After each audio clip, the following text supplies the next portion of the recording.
Okay,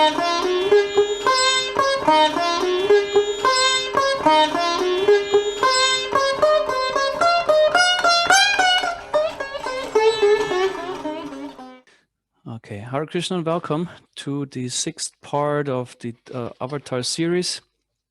The last time we covered Kalki Avatar, Buddha Avatar, and also Balaram Avatar. In this way, we completed the Dash Avatars,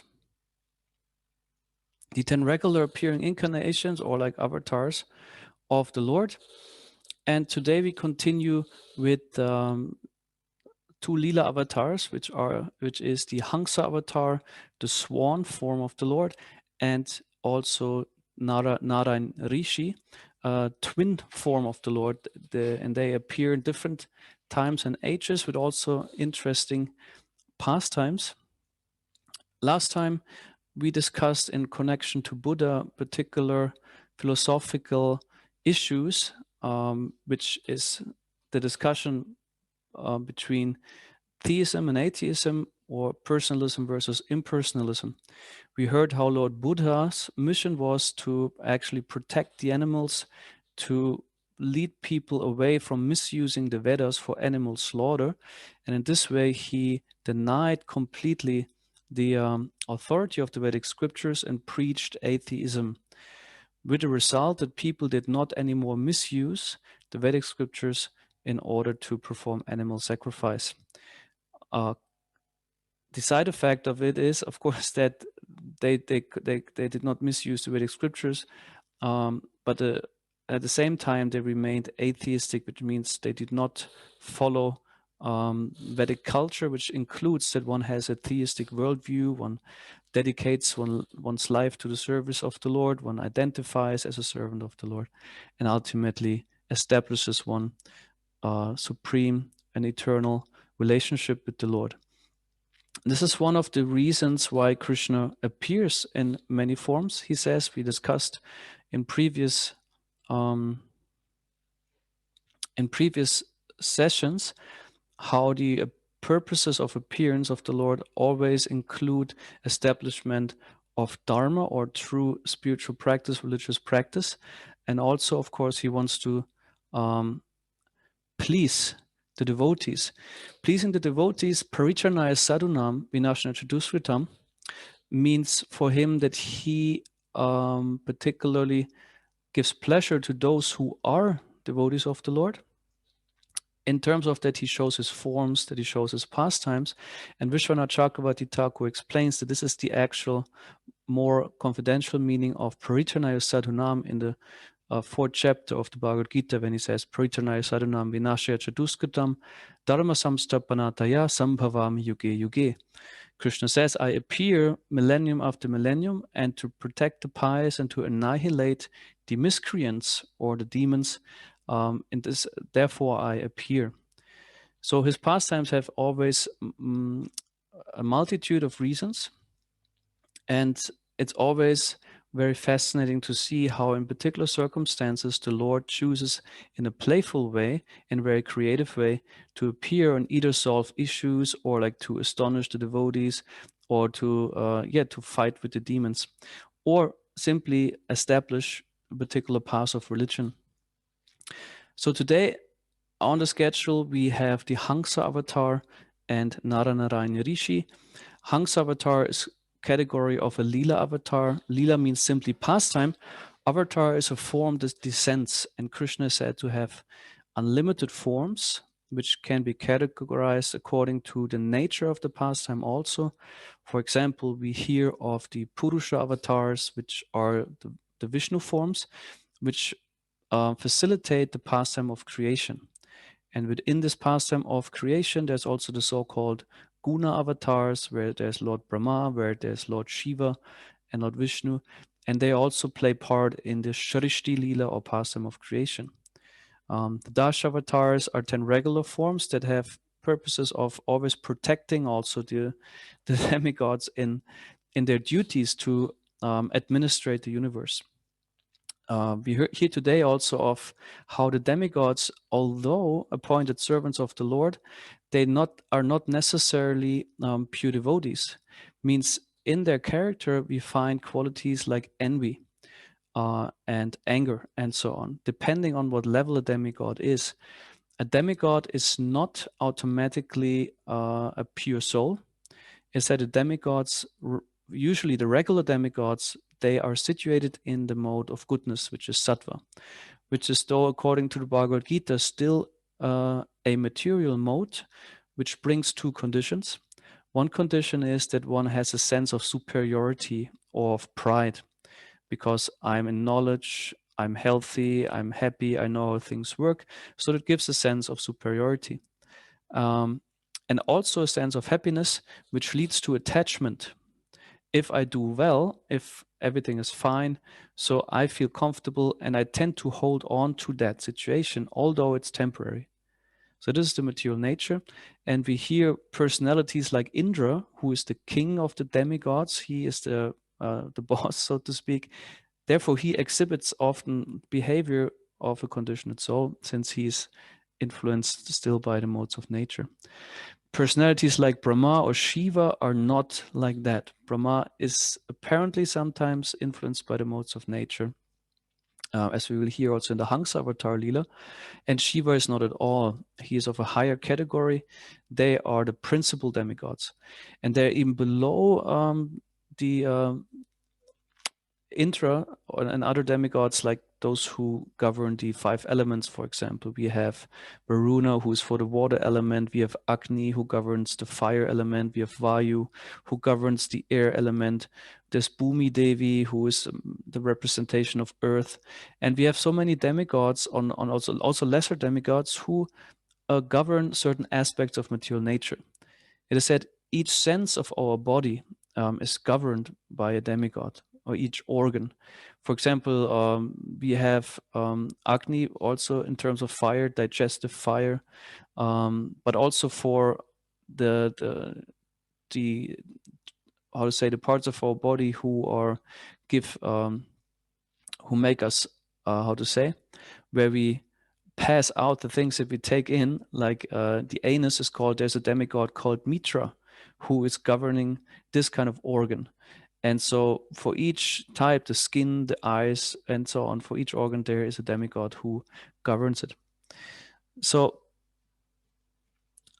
Brahma, as the supreme demigod, or like God in the universe, is the origin of many saintly personalities also. We hear in the 3rd canto of the Srimad Bhagavatam how he is involved in a secondary creation, and he is so powerful that he is also the one who manifests the planets or the planetary systems. It is described how he is being manifested from the lotus that comes from the navel of Garbhodakasya Vishnu, and then he sees within, in a subtle form, the planets within Vishnu, and then it is his task to then manifest those planets around the lotus stem. So he arranges them. Plus, he's also in charge of populating those planets by creating all the different forms of life. 8,400,000 species, according to the Bhagavad Gita. From these 8,400,000 species, 400,000 are human forms. Human form means that they have 2 legs, 2 arms, 2 eyes, like they resemble the archetype, so to speak. And also the demigods are said to belong to this category, although they have very superior bodies than a human being. Their body is usually more subtle. They take birth and they grow up immediately, and then just when the time is over, they just die. They don't have to go through old age and so on. So, and Brahma manifested from his own body different types of sublime beings, where there are the Prajapatis, those who are the progenitors of living entities. And first he produced out of his mind the 4 Kumaras, these 4 saintly persons who appear in the form of small children who walk around naked. And it said they are Brahman realized, which means that they are completely aware of their spiritual nature. They do not identify with a material body. So, and they are said to be Shakti Avesha avatars. A Shakti Avesha avatar, Shakti means power, Avesha is to be, means equipped or dressed with. An avatar is someone who descends. These are empowered individual souls who can carry out particular tasks, like, for example, spreading transcendental knowledge or devotional service or performing superhuman tasks, like King Prithu, for example, or Narada Muni is empowered to spread bhakti. And the four Kumaras, they represent the Jnana Shakti, or the transcendental knowledge. Someone who is Brahman, realized can have two tendencies. Hare Krishna, welcome back. There are two tendencies. One is that such a person has an impersonal understanding. This is called monism. This person thinks, okay, spirit is kind of the negation of what is a material individuality or identity. We say, okay, in a material world, all the suffering comes from duality and from persons being persons with their limitations. So the spiritual nature, if it's all blissful, must be devoid of all that could cause problems. So there's negation of all the of personality, of individuality, of senses and duality. So they think everything is impersonally one energy, therefore it's harmonious and peaceful. Without acknowledging that the supreme cause of all that exists has personality within himself. One simple argument that is given also in the Sri Ishopanishad in the first mantra, actually it's the invocation. It's Om Purnam Ada Purnamidam Purnat Purnam Udachyate Purnasya Purnam Adaya Purnam Eva Vashishyate. In this invocation, we hear the word Purnam a lot. Purnam means complete, or Srila Prabhupada translated as perfectly complete. And one argument in regards to the impersonal monist philosophy is that what is within the creation, whatever is visible within the creation, must be within the creator or within the origin of the creation. If we find, for example, that we are persons, we have individuality, then this must also exist in the supreme cause. Otherwise, it could not have been given in the effect. So if we say the supreme truth, or like that from which everything emanates, is devoid of things that we can though perceive in the material world, then we are, have a problem, a philosophical problem, that of incompleteness. We would say, okay, in the absolute truth, there are things not existing which we can perceive here. This is contradictory. So the philosophy is of the Gaudiya Vaishnavas that there is a different type of individuality and personality in a pure spiritual form. And the four Kumaras are personalities who have realized that they're not this body, and they know Krishna is a supreme person. At the same time, they feel more attracted to enjoy this sense of oneness. That's the difference between a so-called Brahmavadi and a so-called Mayavadi. Vada is a teaching, and a Brahmavadi is someone who knows about the personal nature of the Lord, but prefers to stick with the impersonal aspect, so to speak. The Mayavadi, Maya means illusion, or that what is not. Someone who follows this kind of teaching has a core belief: God has no personality, nor do we have. Everything is just impersonal oneness. So the Kumaras belong to the Brahmavadi category. And they once inquired from Lord Brahma, who is their father. And naturally, the tradition is, okay, the father as a Vaishnava in particular, who is supposed to have knowledge of the Vedas, since Brahma is the first recipient of the Vedas, he must be in knowledge about all that what is there to be asked. And the four Kumaras one day came to him and inquired about the supreme goal of yoga, which is a very relevant question in our daily efforts, also in our daily life. However your spiritual practice looks like, you must come to a point and where you feel, okay, I need clarity of where am I aiming with that? What is ultimately the result of what I'm doing? So might be a period, okay, I try out things, I want to see how it works. But if I dedicate myself to a particular path, or if I'm encouraged to follow a certain path, I must also have an understanding, where does this path lead me? What is the ultimate outcome if I dedicate myself to, let's say, Bhakti Yoga or Krishna consciousness? So they placed that question to Lord in front of Lord Brahma, and Lord Brahma tried to answer, but then he noticed that his mind could not find the clear essential answer to that. And the reason is explained by the way, this is described in the 11th canto of the Srimad Bhagavatam in the 13th chapter. So Brahma could not find the answer because his mind was influenced by the mode of passion, because he's doing the creative work. Passion means expansion, means material activity, means desire. So this is usually about also a certain sense of self-centeredness. Passion means I desire this, and identify with a certain material mission or a objective in a material world, which automatically leads the consciousness of the soul away from the soul or Atma.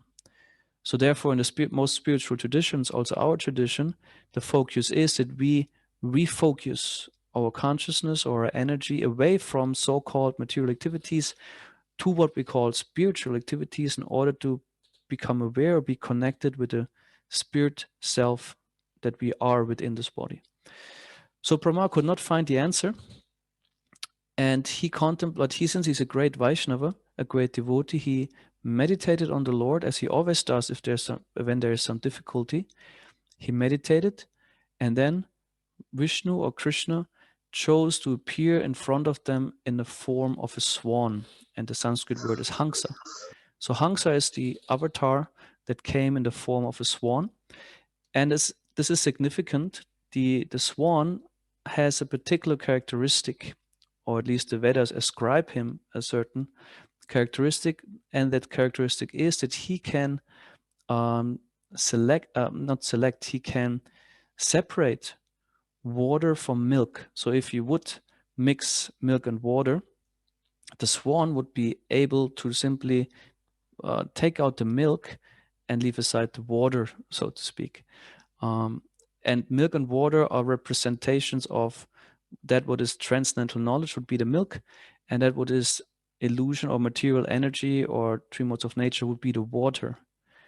So the Haṃsa-avatāra essentially was about to give clear distinction between what is spiritual, what is material, what is Atma, what is not Atma. So he came, and since he was appearing, Brahma was aware, okay, this is Supreme Lord, and Brahma gave worship to the Haṃsa-avatāra. And also the four Kumaras, since they were very curious, they asked, "Who are you?" And the Haṃsa-avatāra picked up on that question and based a whole philosophical treatise on that question. And he challenged them. Since he knew they were Brahmavadis, they tend to have a monistic concept also of the self, which means all of us, we are essentially one without difference, right? So he challenged them in terms of the consequence of their philosophy. He said, okay, if you assume that I'm a jiva like you, that I'm also a living entity, and also you assume that we are all one without difference, what is the point of your question? How is your question possible? So he challenged them to say, what are you asking me? You ask me a question that is impossible to answer if your core assumption is that we are all one without difference. So what's the point of that question? And then secondly, he addressed another concept. If you would assume I'm this body, which consists of 5 elements, he says, also then you must ask me actually, who are you 5? Meaning, he says, all bodies consist of 5 essential elements. This is from the subtle to the most gross element. It's ether, then there is air, then there's fire, then there's water and earth. These are, according to Sankhya philosophy, the basic elements, and they split up in so many sub-elements, like all the kinds of chemicals, gases, minerals. So all these kind of things are there within the original element. But said even then, if you assume that these 5 elements are the basis and everyone is actually basically nothing else than a different combination of the same 5 elements, your question is not relevant. Because then also you have a similar thing like with the monistic idea of the Atma. You say all the matter is just a temporary manifestation which has no identity. So then you also again ask me a question that has no meaning. So he practically challenged them. He said, you're fools. Your own philosophy doesn't add up in a simple dealing like this. And then what I take from this is that if you accept a certain philosophy, a certain spiritual perspective on life, we should really think through how consequently can this be practiced without contradiction. I think this is a very important consideration when you want to accept a certain way of life. You know, it might be also, you can apply that also politically or like scientifically or whatever. But the question is like to think it through and to see in the consequence, is it really conclusive, so to speak, or does it become maybe absurd at some point? Last time we discussed also the Buddhism, which is a form of voidism, atheism, nothingness, oneness. If you truly believe that actually nothing of what you can perceive right now, even the person that you talk to, is essentially not existing, since everything is illusion, that would be Mayavad in its essential meaning. What is the point of any interaction? How do you even accommodate that there is some interaction or individuality? It becomes very contradictory, it becomes absurd, it becomes so contrary that you try to experience a state which is the absence of any possible state of experience. So I hope this doesn't get too kind of abstract or complex. I work in psychiatry and deal with people with different kind of also mental challenges or issues. And there are certain, let's say, states of mind in a person which are called, for example, derealization, depersonalization. Such a person experiences within his or her mind that the environment, or at least the own person, ceases to exist or becomes somehow or other like not tangible anymore. And these people think, I'm not existing anymore. So the issue with that is that it is not how to say, besides that other people from the outside clearly see there's a you and there's an I. The psychological issue is there is a self which assumes or thinks that it is not existing anymore, which is in itself completely contradictory. Of course, the state of mind is there, this person is in this irritation. But if you think it through, can this be fact? It cannot be. Because if you wouldn't truly, or if you wouldn't exist anymore, or truly stop to exist, you couldn't perceive your own non-existence. You couldn't anymore be a witness of that you stopped to exist, right? So that's important. If you have a philosophy, we have to think it through. And does it really at the end add up? Is it livable in the consequence? So, but before I get too much in this direction, the Haḿsa-avatāra challenged the 4 Kumaras with their monistic viewpoint, and their question still stood. And the Haḿsa-avatāra was also prepared to, of course, answer the question: what is the supreme goal of yoga? And in yoga practice, the essential tool is the mind. Also for us in Krishna consciousness, the mind is that in which our perceptions happen, our thinking, our feeling, our willing. We need the mind for everything. And also mantra chanting. The word mana means mind, and tra is that what liberates. Our mind is a mirror that can also mirror our true self. When the mind is covered by the three modes of nature or influenced, the mind mirrors certain states of existence based on the modes of nature. Then we identify with our body, with our gender, with our nationality, with our age, with so many features of our body. When the mind, though, is capable of withdrawing or like being cleansed from the influence of the modes of nature gradually, he can distance himself from that and see the transcendental self, which is different from the matter. So it will be the purified mind. And manas means mind, tra is that what liberates. The process of mantra chanting is actually meant to bring the mind to its original pure consciousness. So that's the ultimate aim of this process, so that we become free from illusion, so to speak. And let's have a short excursion in how mind and senses relate to each other. Because the Haḿsa-avatāra is talking Sankhya philosophy, and the four Kumaras are also very philosophical people, and the Srimad Bhagavatam in the 11th canto is very much about philosophical viewpoints. The mind is that in which we experience things, though the experience comes from what we call the senses. Mind and senses are always intrinsically connected. The Kumaras also argued it is natural for a person, or anyone who has a mind, the mind wants to connect with the sense objects. We want to see, we want to hear, we want to smell, we would say we want to experience the world. So that's a natural phenomenon. So the question was, how is it possible to stop that kind of connection, because the mind is always agitated by the senses. At the same time, in a yoga process, the mind is needed to be detached from senses. And often there's understanding mind and senses being seen as separate. And in the philosophy here, the Haṃsa-avatāra points out that actually the mind and senses cannot be fully separated. One has to see them as one. Simply the mind, for example, cannot stop for itself or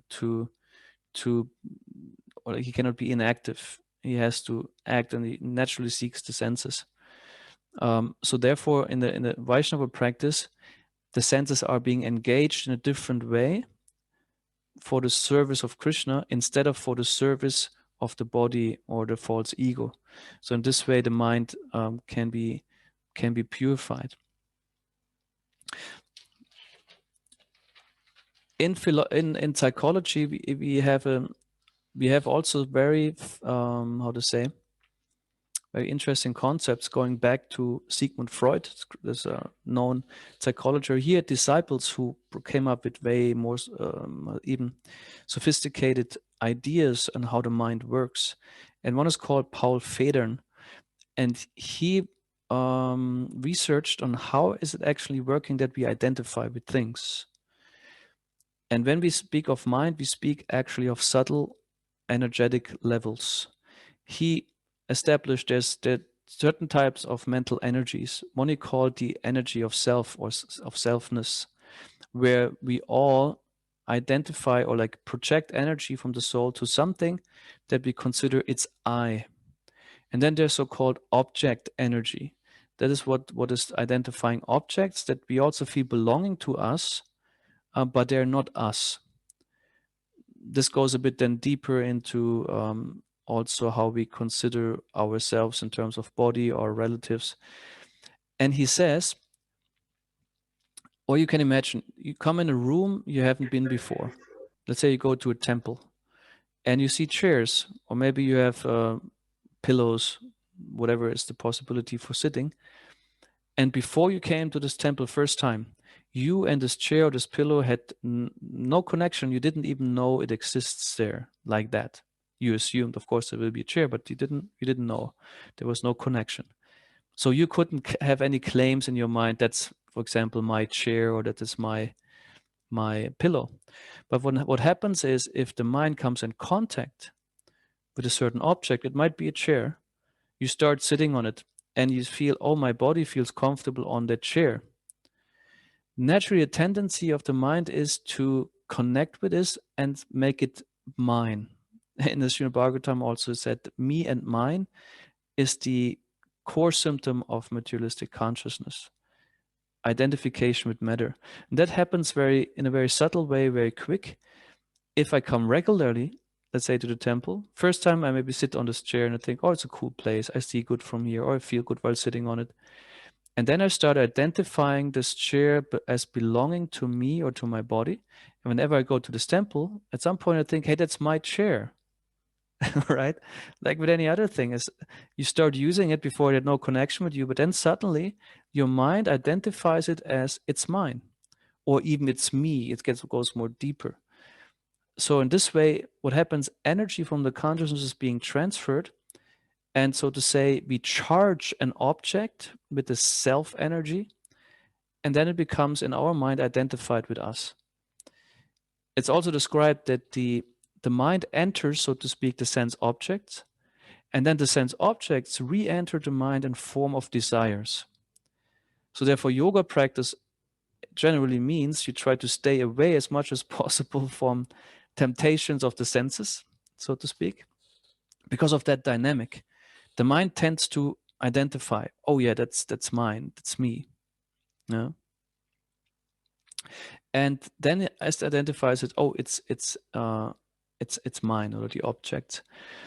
And then the objects become a desire. It said that the objects re-enter the mind in form of desire. So then our mind is busy with contemplating, oh, I need to get this, I want to have that. But why? There was a time before, like this chair or the pillow, or like can be any other thing in your life, there was a time you didn't even know this thing exists. Like we have now since 20 years, iPhones and all that. It's normal, and everyone identifies with it in the sense that it's, I need that is mine, or this is personalized, or particularly me, a form of self-expression. Although 30 years ago, you didn't even know something like this exists. And nowadays, we can hardly live without it because we're completely also identified with it. We think that's now part of us or our life. So here we get a sense how this works, how mind and senses interact. And so therefore the yogi is meant to withdraw, again, this energy, the subtle energy from the objects, and stop identifying them as that's mine, or like not identify the body as me. So that's essentially the process. And there's Ashtanga yoga, which is very much about sense control, austerity, seclusion in a certain place, breathing techniques, so that your mind is brought under control. And then there's a process of meditation, so that your mind is focused on the transcendental self and the supreme Lord within the heart. We, of course, practice bhakti yoga. Means we want to make our mind busy with serving the Lord, with remembering the Lord, with engaging in the processes that make us identify with Krishna. We don't want to identify, of course, with Krishna impersonally, as we heard before, like, oh, I'm actually Krishna. It's we are one. That's not the identity or like identification we seek. We seek the identification of, I'm eternally an individual companion of the Lord. I have a spiritual body, a spiritual nature, which will be revealed to me in due course of the process. And that's my identification. I'm not a material body. At the same time, I'm something spiritual, and not something impersonal spiritual, but an individual soul. And the Srimad Bhagavatam is meant to feed our mind with informations about who is that Supreme Lord that we are supposed to belong to. What are his names, his characteristics, his activities, how does the spiritual world look like? All this we find in the Srimad Bhagavatam, and Krishna comes also in his own forms to attract us. So that's his intention. He wants us as the spiritual souls to, again, that we feel, oh, Krishna, this is my Krishna, like this, or that we identify with, I belong to him. That's the positive identification we seek. So the Haḿsa-avatāra, after challenging them with the question, or like with the discourse on the question, who are you, is assuming the role of a guru.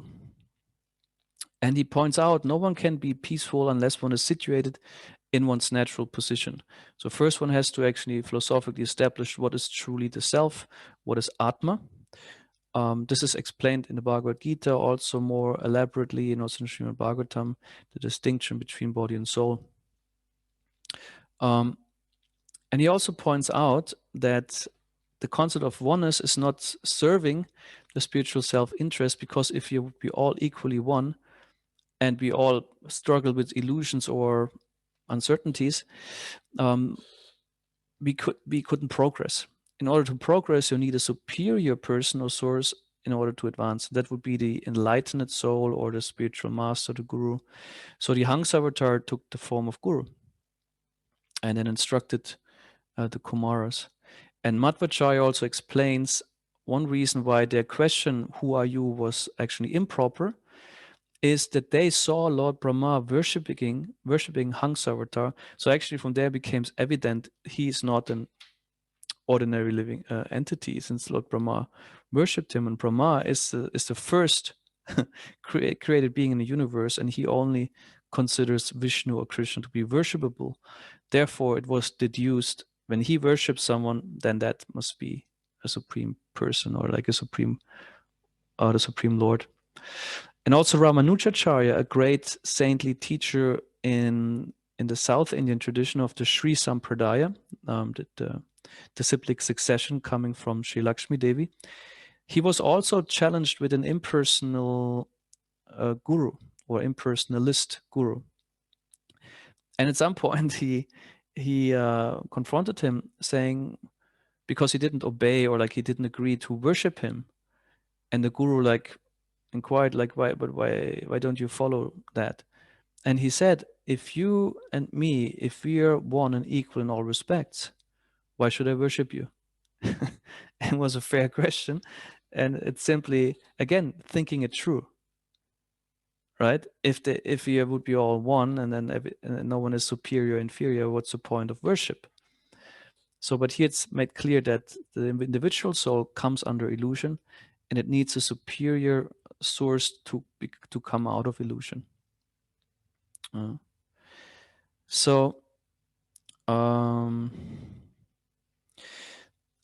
Also, what the Haḿsa-avatāra points out, what is the problem of mind and senses is we have above the mind a false ego, which makes us identify also with the mind. And what happens, the false ego thinks, I am the doer, means it assumes the role that what is happening when my body is acting, when my mind is acting, it assumes it's me. And the Bhagavad Gita, Krishna establishes this, or like addresses this issue in the 3rd chapter, saying prakrite kriyamanani gunai karmani sarvashaha ahankara vimudhatma kartaham iti manyate. He says the individual soul who's under the influence of this false ego wrongly actually considers itself to be the doer, because in fact what is acting are the 3 modes of nature. What we do is we desire to identify, as we said before, we project our mental energy in material objects and consider them, now it's me, since my I, or the energy of self or selfness energy enters into the object and establishes a connection that wasn't there before. Like a machine, like some people nowadays also with a car, the car wasn't there before in their life. Then they buy a car, they drive it, and it becomes not just a means to an end to drive you from A to B, or like, no, it's a so-called status symbol. It becomes really an identity. And some people, believe it or not, they severely grieve for a car they lose, treating it even like a person. And being very, because what has happened, the soul, infuses an object with the self energy, or like the object energy, and then becomes connected with it, although it has nothing to do with it.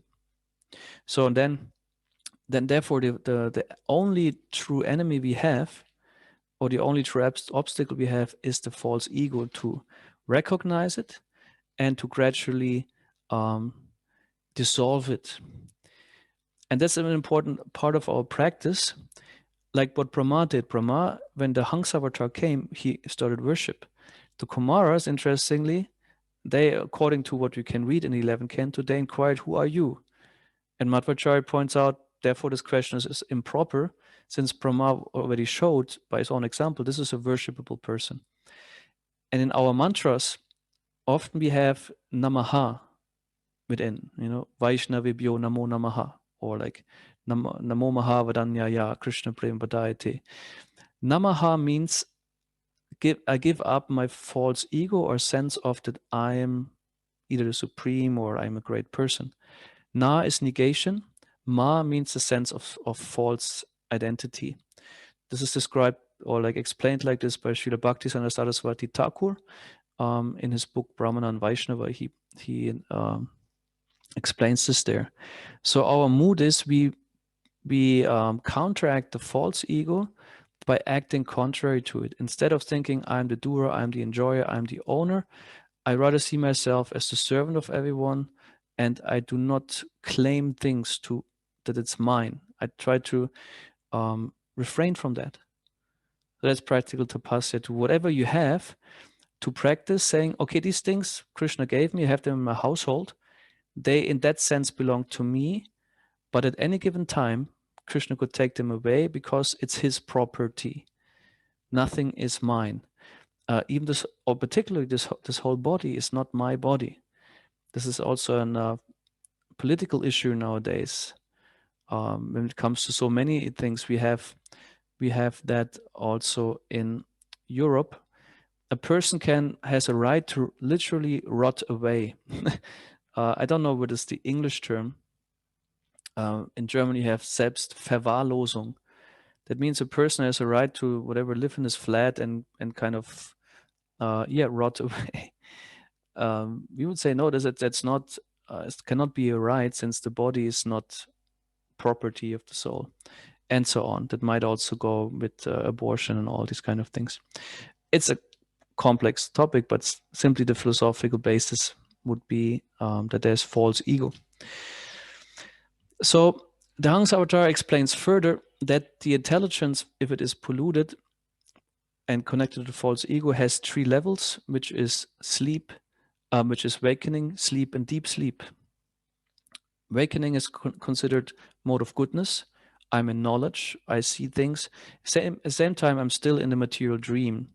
And it is compared to, you might wake up in a dream, but still you are in a dream. You might have had such experience that you dream, you wake up, and you think you're awake, but actually you're still in a dream. So that's sometimes quite a flash for the mind if you then truly wake up and you thought, but wait a second, I was awake already. What did I wake up from? So this is compared to the mode of goodness. Although it is an enlightened mode, still, as long as we are in the bodily concept of life, we considered sleeping. So passion would mean sleep, or sleep which is accompanied by dreams, which is active. And then the dreamless sleep or unconscious sleep is tamas, the absence of awareness. And he said a 4th state, which pervades all the other stages, this is called consciousness. And that we as consciousness are the witness of all the other stages. And this is one of the processes here. The Sankhya Yoga is more analytic and is more focused on austerity. So the Kumaras were, in this regard, they were capable of great austerities. They had great intelligence. They could analyze. For us, it's probably more practice to get purified by spiritual activities. But here, simply the fact is, one tries to reestablish one's own position within this body as a witness instead of being the doer. Also, some in therapy or in coaching, what we do is, when people are bothered a lot by thoughts, there might be intrusive thoughts, self-criticism, or whatever, and then a person tries to fight against these thoughts, tries to get away, and there is some struggle within the mind. And what happens is, or what also here is going on is that the person thinks, I'm the doer, I need to control or influence my mind now.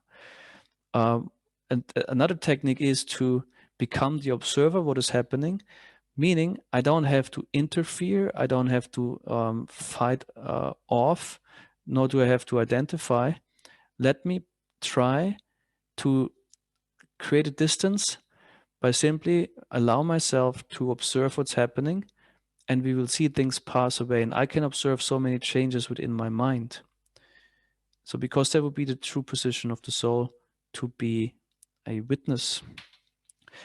So the Haḿsa-avatāra gradually more and more points out these distinctions between matter and spirit. And the story is told by Krishna himself to Uddhava. Uddhava is a great devotee of the Lord who is very present in the 11th canto, and we will also hear about him for the pastime in regards to the pastime of Nara-nārāyaṇa Rishi. Because Uddhava asked him particularly, when and what time and in what form did you instruct the Kumaras in this transcendental knowledge? And then Krishna started to narrate the story how he assumed the form of a swan. We heard before the swan, the characteristic of the swan is he can separate milk from the water. So he's very capable of, in that sense, in a spiritual sense, distinguishing what is spiritual nature from that what is material nature. So, yeah, essentially in yoga, where we head to is that the mind becomes withdrawn from the sense objects and be directed to Krishna and the service to him. And I would like to read to you a few interesting parts of the purports here. Now with the dreams, we addressed it already. Yeah, Krishna says in a later verse in this chapter, he points to what the awakening process also brings with it. He says, just as a drunken man does not notice if he is wearing his coat or shirt, similarly one who is perfect in self-realization and who has thus achieved his eternal identity does not notice whether the temporary body is sitting or standing. Indeed, if by God's will the body is finished, or if by God's will he obtains a new body, a self-realized soul does not notice, just as a drunken man does not notice the situation of his outward dress. So that's a very interesting or creative metaphor for how a self-realized soul works. Our entrance in the material nature is characterized by forgetfulness. You know, we forget Krishna, we forget our spiritual nature more and more and grows in the body. And then we actually in spiritual life, we also, of course, in the first place, we want to remember what is our spirit self. But then also we apply the technique of absorption and forgetfulness, but just in regards to the body. The more one is self-realized, it is said, obviously, one forgets also his material body. It's not that you hang on it or like being completely absorbed. No, as it is here described, whatever happens to this body, even if you change the body, if you're truly self-realized, you wouldn't even notice. And Narada Muni describes a similar thing when he, in the first canto of the Srimad Bhagavatam, when he's still the boy, who is the child or like the son of the maidservant of the sages, when he wasn't Narada Muni yet. So he said also he traveled to the world, he was free from envy, he was actually enlightened. And then he compared it to as like when lightning comes, lightning and thunder, they can be very close. And you don't, kind of simultaneously, he said he quit his material body and attained the spiritual body. And there was like, in an instant, like without much process, it was suddenly, he was there, So in the purport here says, the example of a drunken man in this verse is very nice. It is common knowledge that at mundane social gatherings, men become drunk and lose all awareness of their external situation. Similarly, a liberated soul has already achieved his spiritual body and therefore knows that his continued existence does not depend on the material body. A liberated soul does not, however, inflict punishment on the body, but rather remains neutral, naturally accepting his destiny as the will of the Supreme.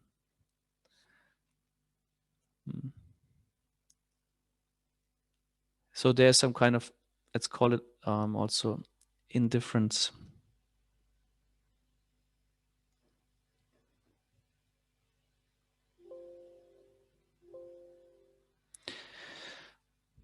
All right, so at the end of this chapter, then Krishna also, Vishnu reveals himself again, to confirms the question of the Kumaras, saying, yes, it's me, Vishnu, now who is standing in front, standing before you. Now I've explained to you this transcendental knowledge, and now you can absorb in worship of me and attain the supreme goal of yoga, which is the loving union, or like the intimate connection with the Lord. This is actually the supreme goal of yoga, to be again in full consciousness, reunited in loving devotional service with the Lord.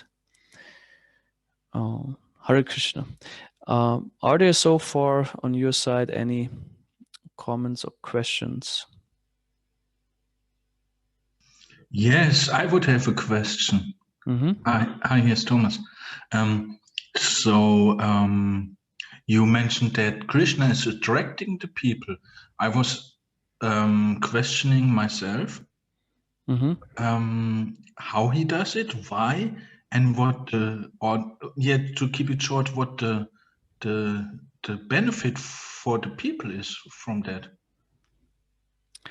What is the benefit for the people if the Haḿsa-avatāra is questioning? No, when Krishna is attracting the people. Yes. What the benefit is for the people he attracts? Yes. Do they feel better, or what? Do they feel closer? Like closer to Krishna consciousness? Because Krishna, I assume he has the God consciousness, the Krishna consciousness, or how it's stated. Well, it's said Krishna is compared to the sun, and Maya, or the illusion, to darkness. And wherever the sun is present, the darkness cannot prevail. So in the presence of Krishna, the individual soul becomes actually aware and enlightened about its true self,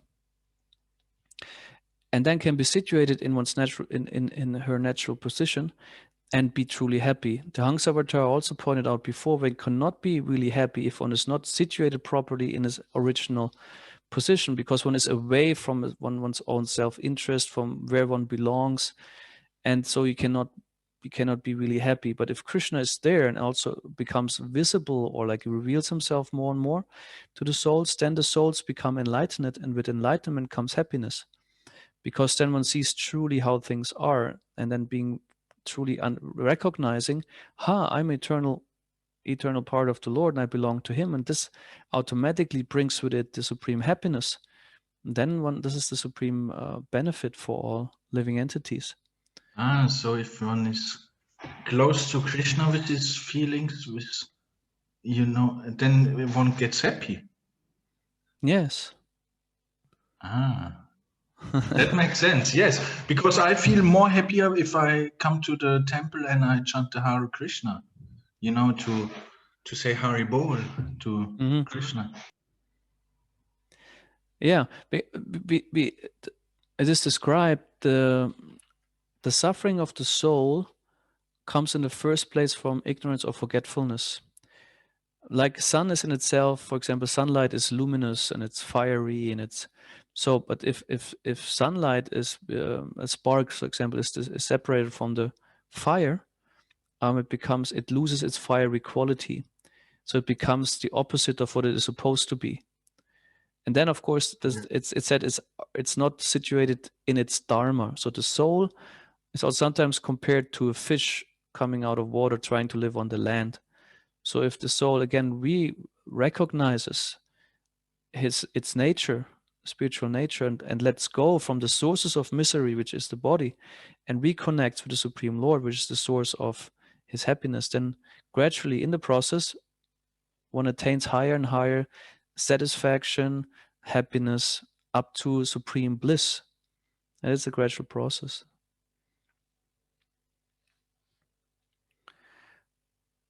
All right. Are there other comments or questions on what has been discussed in regards to the Haḿsa-avatāra. Oh, I didn't show you the picture since we had in the beginning. We had a bit of technical issues, so that they diverted me a bit from showing you. Hare Krishna, Prabhu. Can I ask Hare a Krishna. question? Sure. So I only catch the last bit of the session, unfortunately. I hope I can hear the rest later. But I had one thing that I picked up is that you were saying, you know, we have many issues in our modern society coming from the notion that we own our body. You know, the body belongs to us. And then you said, like, if I heard correctly, in Switzerland, people have the right to literally just like rot away in their apartment. So this reminded me that some sociologists have remarked that in antique societies, people thought that the private and the public life is connected. So what you did in your private life, you know, they said that affected the public life. So you were still held accountable. Like you couldn't just be like, you know, rot away, because that would like affect society at large. But they said one of the traits of modern society is that we create all these dualities. And one of the dualities we create is body and mind, and also between the public and the private life. So therefore we think we can do all types of like very degrading things in our private life. And it has no effect, you know, on other people. We feel it's our right, basically, to just, you know, pursue. So my question is, as devotees, you know, growing up in a society where I think we've all been conditioned subconsciously that, you know, I can do what I want in my private life. How do we overcome that mentality and really stay conscious that whatever we do, you know, whether if you do it like behind closed doors at home where no one sees you, it will still affect the devotee community ultimately, you know, because it affects your consciousness. So how do we overcome that mentality? My understanding, it's about gradually building up. It's about creating or developing sincerity and conscientiousness. That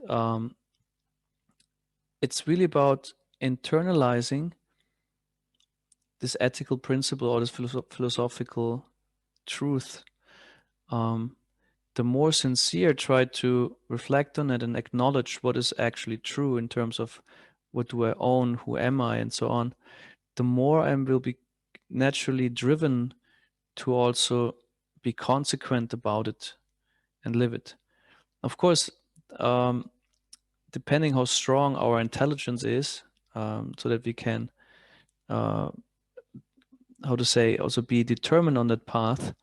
This can be more progressive or less progressive, but it's really about sincerely trying to acknowledge what is truth and what is illusion, and it becomes like the more I identify with Krishna, for example, and identify my self-interest with being connected to Krishna, naturally I will want to also dedicate time and efforts and activities to be in union with him and kind of give the service that my body and mind can do. But it's also internalizing ethics. I spent some time also reading Immanuel Kant's philosophy on morals, or like the categorical imperative. It's a famous one. It's kind of a formula for ascertaining what is the proper ethical viewpoint on things. And he said, like, the categorical imperative categorically means it's kind of absolutely valid. Imperative is like you have to, it's kind of a norm you're supposed to follow. Would mean act always according to that maxim or rule, of which you can want that it becomes a general law in society. So he points out we all have maxims by which we act a certain rule of ethics. Like, say, for example, there could be if you buy a ticket or not when you enter public transport. You could say, anyway, it doesn't matter if anyone else pays. This is not a big issue. I don't have so much money, so I can drive without the ticket, for example. So that could be your maxim. So the question is, could you want that this becomes a law? Could that be, how to say, without contradiction? Can you want it, or can you think it without contradiction? So you would come to a point that actually that makes, if that would be a law and everyone could just simply whimsically decide whether or not they pay for a ticket, the whole public transport itself becomes impossible. So the rule or like the law would contradict the need it is supposed to govern. So there we can see it doesn't work out in the long run and consequence. So by thinking, we had this in the beginning of the session, we thought of also philosophy, think it through, and look at how is the practical consequence. Is it really conclusive, or like does it make sense, or is it contradictory? So I think we have to reflect on things deeply and always be aware when are our instincts speaking and when is our conscience or intelligence speaking, and practice to give the upper hand to our conscience and intelligence. And also it's a question, how much am I willing to be accountable to others? It's of course a question of like who am I in relationship with, also in terms of spiritual authority and so on. So whose job is it to hold me accountable, for whatever. Yeah, these are some thoughts on it. I don't know if I could satisfy your inquiry. Yes, thank you, Prabhu. I really like the principle that we should always reflect upon, if my action would become a law, what would be the outcome? What would society look like? I think that is a very powerful way to monitor to monitor ourselves. So thank you very much. I'm very grateful I can ask these types of questions. Hare Krishna. Hare Krishna. Okay, since we anyway started a bit later because of technical difficulties, I would still get to the next avatar, which is Nara-nārāyaṇa Rishi. This is a twin form of the Lord, and we can see here a nice picture where we see the sage Markandeya Rishi offering prayers to this most sublime form. So Nara is referring to a living entity, the Jiva. Nara means also person. Narayan is the original Supreme Lord. And these two appear as great sages. And this, what we see here, is described also in the Srimad Bhagavatam in the 12th canto. Just give me a second, I find the description. No, I have it. Yeah, here. One of them was of whitish complexion, the other of blackish. He looks blue and more yellowish. They both had 4 arms. Their eyes resembled the petals of blooming lotuses, and they wore garments of black deerskin and bark, along with the tree-stranded sacred thread. In their hands, which were most purifying, they carried the mendicant's water pot, straight bamboo staff, and lotus seed prayer beads, as well as the all-purifying Vedas in the symbolic form of bundles of darba grass. Okay, in this picture, all these details are not represented, but still. Their bearing was tall, and the yellow effulgence, the color of radiant lightning, appearing as austerity personified, they were being worshipped by the foremost demigods. So Nara-nārāyaṇa Rishi have a famous place in the Himalayas, the Gandhamadana mountain, which is also then more specified as the Badarika Ashram. This is a place, to be said, they still reside there. In the Srimad Bhagavatam, in the 11th canto, 12th canto, but also 3rd and 4th canto give us some descriptions. Also in the 10th canto, it says here, From the very beginning of Brahma's day, Lord Narayan Rishi has been undergoing austere penances in this land of Bharata, while perfectly performing religious duties and exemplifying spiritual knowledge and self-control, all for the benefit of human beings in both this world and the next. So they are particularly known for their austerity. They practice intense austerity, also in Badarika Ashram, which is compared to the austerities Dhruva Maharaj, for example, performed, which is intense, refraining from eating and drinking for a long time, reducing breathing exercise, the rhythm of your breathing to very minimum, where you maybe breathe up to once a day or something like that. Austerity, which is not possible for a regular human being, but they followed these principles by performing severe austerities in a sense that they exposed themselves to cold weather and so on, like in that sense, living very simple. And they're further glorified by Shukadev Goswami in the 5th canto, saying, "The glories of the Supreme Personality of Godhead are inconceivable. He has appeared in the form of Nara-nārāyaṇa in the land of Bharatavarsa, at the place known as Badarika Ashram, to favor his devotees by teaching them religion, knowledge, renunciation, spiritual power, sense control, and freedom from false ego. He is advanced in the opulence of spiritual assets, and he engages in executing austerity until the end of this millennium. This is the process of self-realization."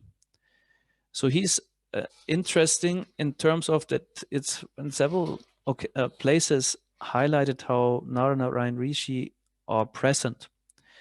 Now there are deities of Nara-nārāyaṇa Rishi and Badarika Ashram, and it's still a very famous place of pilgrimage for many Hindus. The place is said to be difficult to attain or to get there. Only in spring, summertime, some month make it more accessible.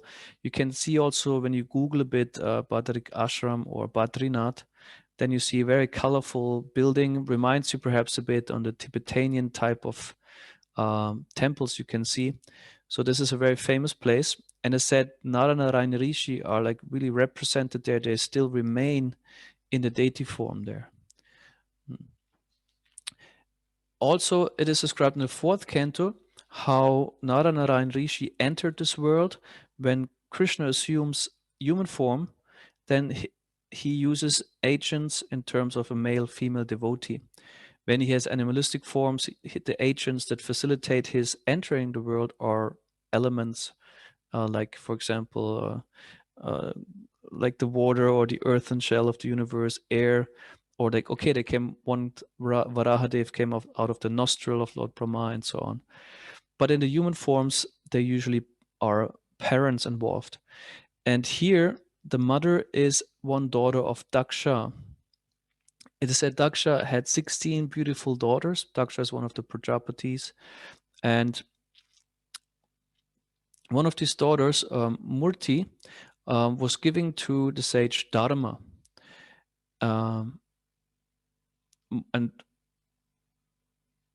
It said Murti, a reservoir of all respectable qualities, gave birth to Sri Nara-nārāyaṇa, the Supreme Personality of Godhead.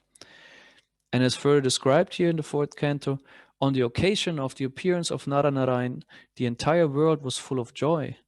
Everyone's mind became tranquil, and thus in all directions the air, the rivers, and the mountains became pleasant. So they affect usually their environment tremendously, because this is the pure goodness personified. So everything, all the influences, all the decreasing and deteriorating influences of the time, they disappear, and rather the opulence of the spiritual world manifests when they come. So everything becomes very auspicious, very powerful, very enlivened.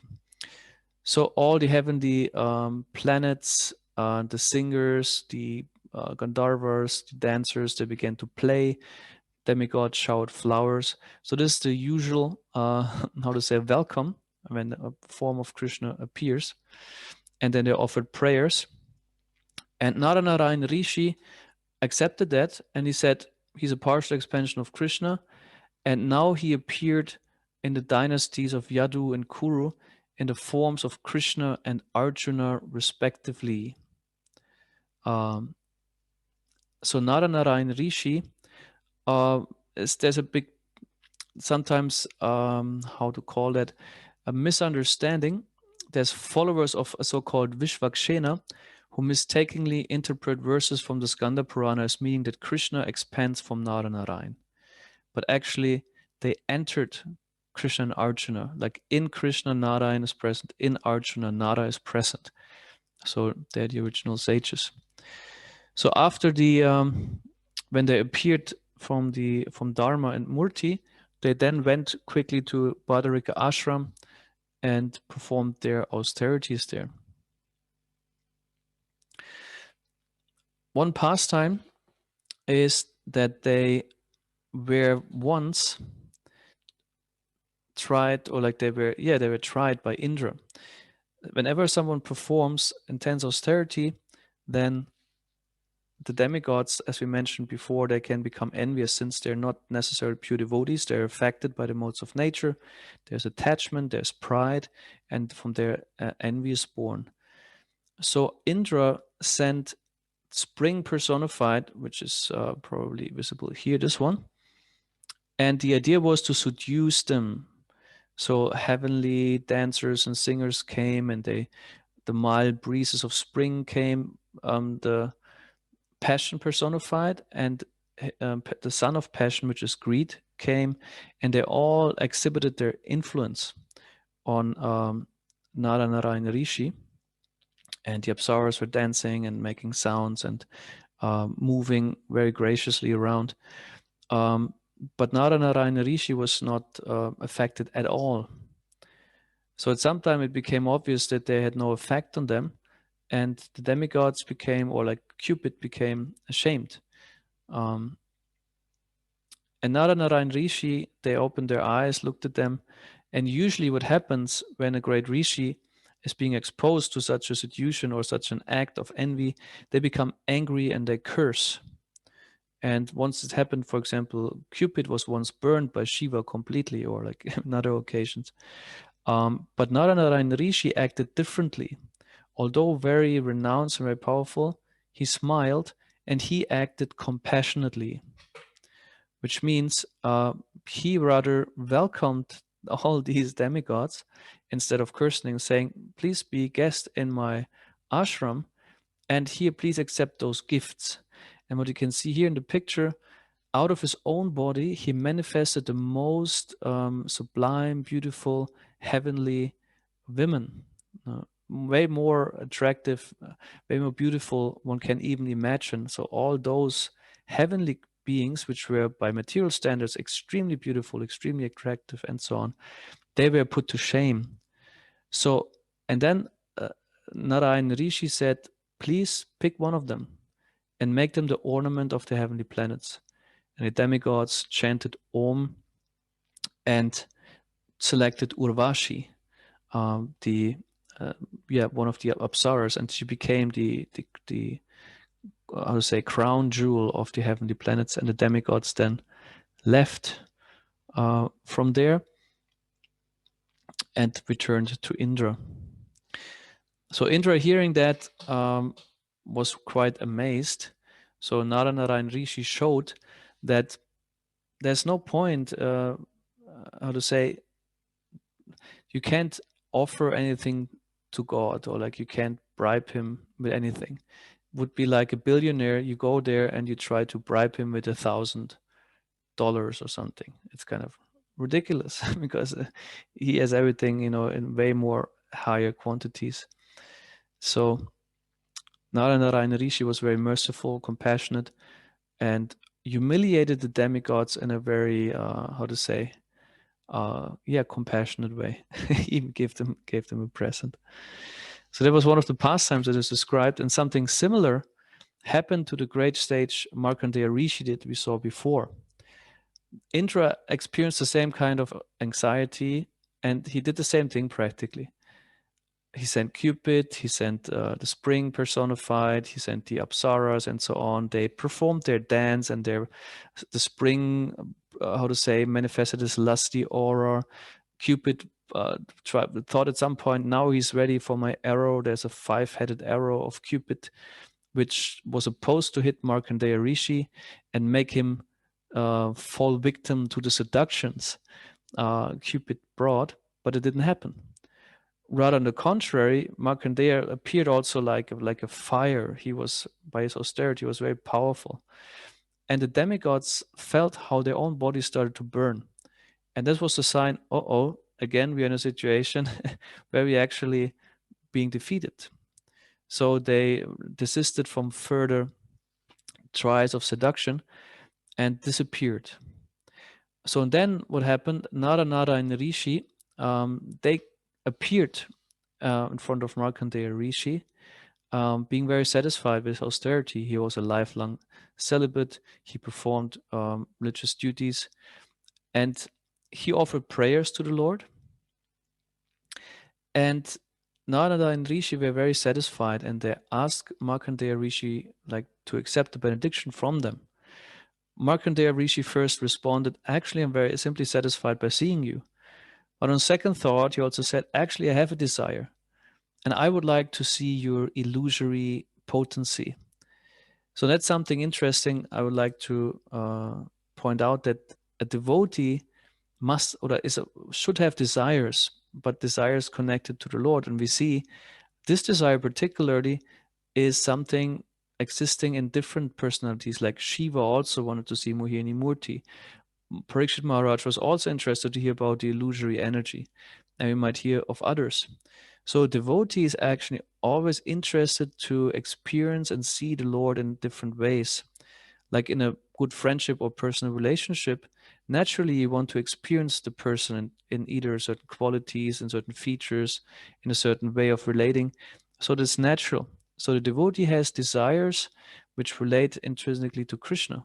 So also we as devotees of Krishna shall develop a desire to hear his pastimes, to hear his descriptions, and so that our mind is being satisfied, and that's completely fine.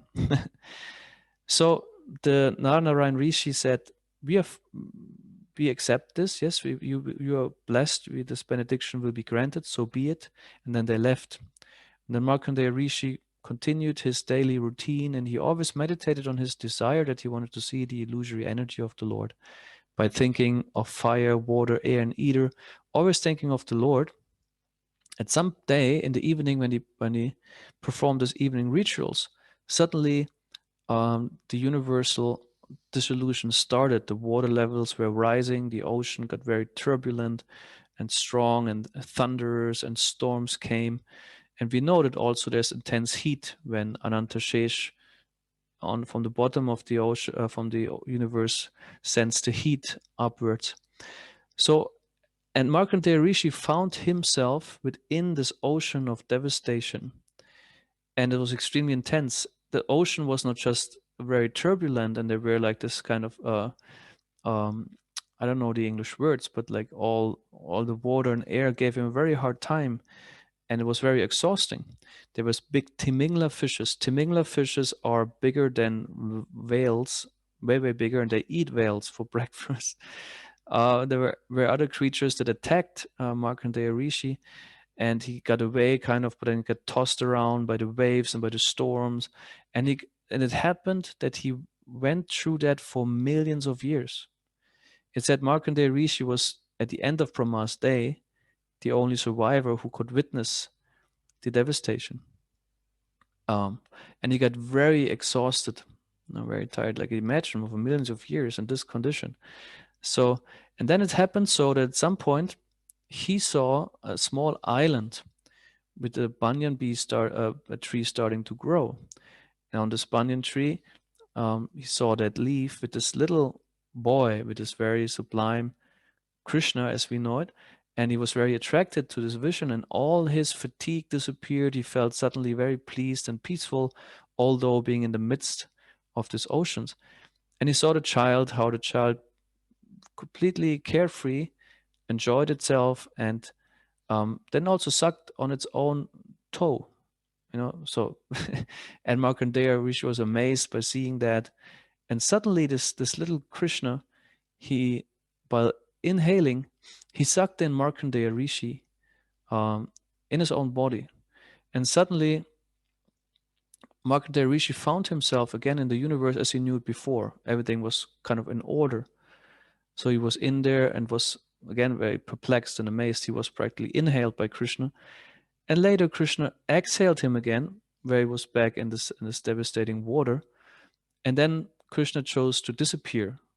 Then also again the floods started to again also go down, and everything was brought back to the state of creation when it was, I guess, like it was before.